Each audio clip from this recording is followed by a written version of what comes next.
everyone to Marvel Hub. This is DK Dynamite, and today we're going to be talking about the unfortunate rumor that apparently the Netflix heroes were never part of the MCU to begin with and would soon be rebooted and recasted for a potential MCU project. Now, there was an article written on CosmicBookNews, which I'll be going over in a minute, but I first want to give my 2 cents on the fact that this might be for the better. If you think about it, instead of forcing Kevin Feige and Marvel TV's head Jeff Loeb to essentially work together and forcefully cross over these characters to somehow make it all work, we would instead get a full-on clean reboot from Kevin Feige for a potential Heroes for Hire project that is currently rumored and may in fact be a Disney Plus series, maybe even a movie, but would feature recasted versions of our Netflix heroes. But it's unfortunate because even an actor like Jon Bernthal, who plays the Punisher, has been in many popular films in the past decade. He's a pretty big actor, and honestly, I see no issue with him appearing in a future MCU movie in the form of a team-up, in the form of a cameo, anything like that. I could totally see that happening, but when it comes to Daredevil, Jessica Jones, Luke Cage, I see those heroes being handled a bit differently. I would say Daredevil has the best chance of appearing in just about any New York-based MCU movie, but when it comes to Jessica Jones, her last season kind of ended on a really good note to the point where you could say that was a series finale. Even though it really was a series finale in terms of Netflix, I honestly can't see her reappearing in any future Marvel project after that show's end. This is the way that season 3 was written, in my opinion. But when it comes to Luke Cage and Iron Fist, I really wasn't a big fan of either of those 2 shows. Couldn't watch more than a few episodes of each, and obviously that's what kind of brought down the hype I had for Defenders at first. Defenders really seemed like a real rushed season. Instead of waiting until each show or each character had around 2 to 3 seasons minimum, they instead rushed the first season of Iron Fist and kind of even rushed the first season of Luke Cage a little bit just to make sure a Defenders show happened fairly quickly. And at first I was kind of skeptical on why they were rushing a Defenders show, but I guess before the public found out, there were probably rumors behind the scene that yes,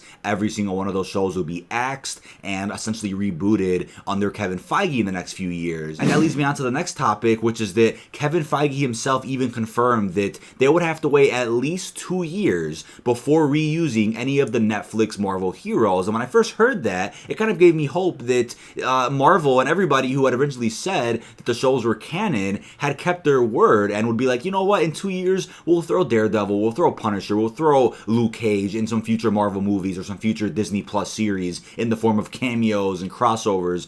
I really did think they were sticking to their word when Kevin Feige said that, but now, looking at this rumor from CosmicBookNews, it seems like what Kevin Feige actually meant was that it would be 2 years before they can actually reboot or recast these Netflix Marvel heroes. And I think it's a similar case to how the X-Men, Fantastic Four, and even Deadpool were handled. Well, minus Deadpool because he's not going to get recasted, but when it comes to the X-Men at least, they would have to wait X amount of months or X amount of years after the release of the last X-Men movie before they can actually recast them for the MCU. So I believe at some point after Dark Phoenix released, that's when the full rights went to Marvel. And obviously they already had Phase 4 planned out, so any future mutant project would be for Phase 5, but Fantastic Four obviously hasn't had a movie in years, so they were able to kind of expedite that reboot process. That's kind of how I interpreted their development with the Fox characters. So looking at how they're going to handle the Netflix characters now, this rumor on CosmicNews.com suggests that instead of working with Marvel TV Jeff Loeb, Kevin Feige would fully utilize the fact that they now have Disney Plus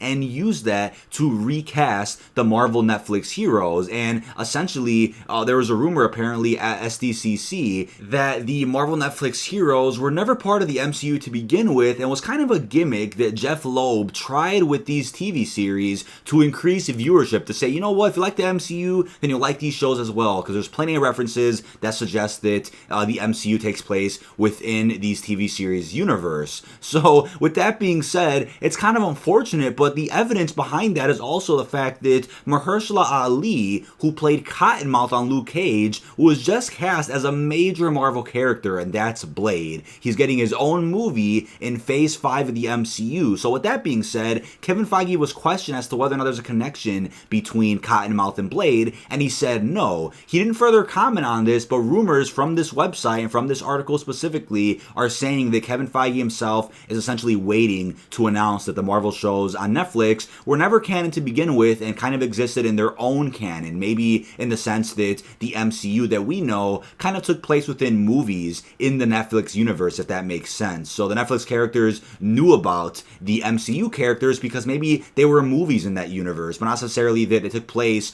all in the same universe, if that makes sense. That might be an excuse that Kevin Feige could use, or the rest of the Marvel team who are going to be writing these characters in within the near future, unless they do cross the characters over, which I would be down for depending on how they handle it. It does seem like a reboot is more likely though. So going into this article from CosmicBookNews, they went ahead and said that the end of the Marvel Studios Hall H panel saw two-time Academy Award winner Mahershala Ali introduced, who donned a Blade hat, with the logo released as well. Mahershala Ali also happened to play Cottonmouth in the Luke Cage Netflix series. So what exactly is going on? I'm told, which is what I've been reporting on for years, that the Marvel TV Netflix shows were never connected to the MCU and were never going to be. Marvel Studios and Marvel TV, two separate companies under Disney that don't get along. Sources at Comic-Con filled me in that head of Marvel TV, Jeff Loeb, is not well liked within the industry. Actually, a more descriptive word was used. If you happen to be following all the news from the past few years, you'll know that Kevin Feige butted heads with Ike Perlmutter, I believe his name is,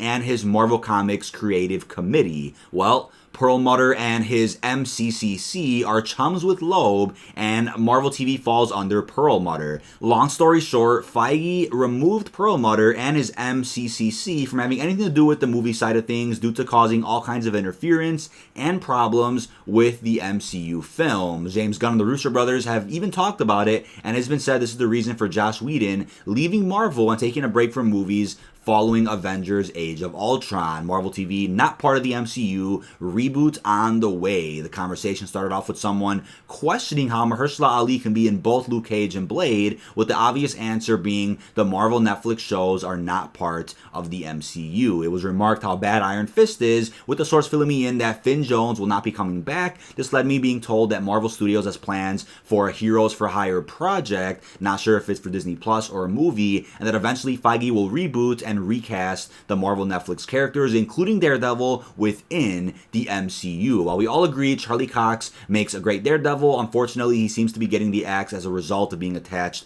to Marvel TV. Likewise for Mile Coulter, Kristen Ritter, and John Berthnall. Netflix looks to retain the rights for at least a couple more years, so Daredevil and Marvel Netflix properties won't be rebooted until the rights revert back to Disney, which interestingly enough will be right around when Blade is being developed and released as part of Marvel's Phase 5 plan. Now, the rest of the article goes in detail about the fact that Kevin Feige is now taking the lead with Agents of S.H.I.E.L.D. ending after Season 7 and all of the Fox X-Men TV shows also being canceled in the wake of the Disney-Fox merger and the fact that X-Men characters are now under control of Kevin Feige. We also have the Hulu TV shows. I know Disney does own a part of Hulu and plans to stay that way.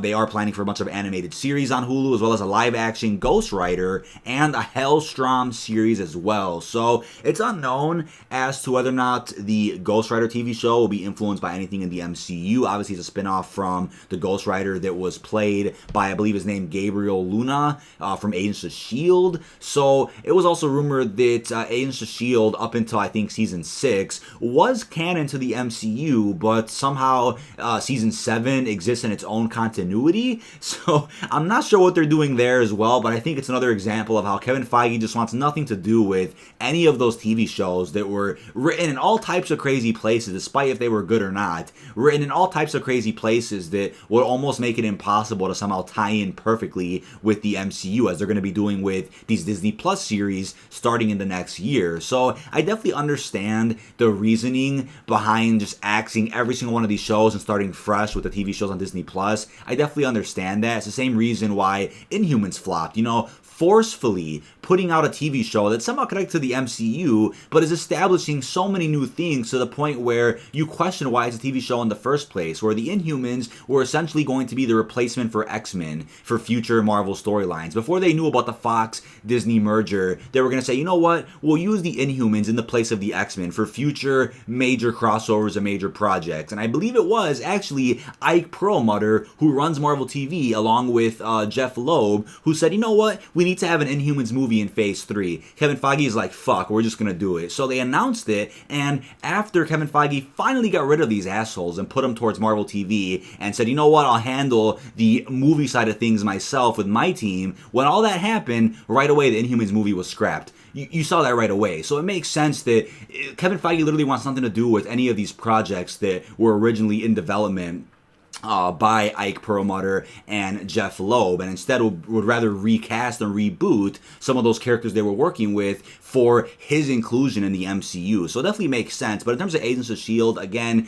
the show's really heavily influenced by events in the MCU, but again, doesn't necessarily mean that the movies have to follow that show's continuity or have to somehow include characters introduced on that show. And I think Kevin Feige probably has no plans to ever do that. It's kind of unfortunate if you're invested in the show and also invested in the MCU. If you're always hoping for that big crossover, that big reveal with Coulson and his new team, if you're always hoping for that in the movies, I just don't think it's going to happen, unfortunately. But I do believe there will be a time when Kevin Feige comes out and says, you know what, let me just clarify Agents of S.H.I.E.L.D.'s continuity in canon, let me clarify the Netflix characters, let me clarify the Hulu series, let me clarify all these details that need to be addressed so you guys can actually understand what's going on in the MCU and what is actually canon and what never was. But let me know what you think of all this down below in the comment section. This has been DK Dynamite. Be sure to like, comment, and subscribe, and turn notifications on to stay up to date with the latest and greatest Marvel news and information. And peace out, everyone.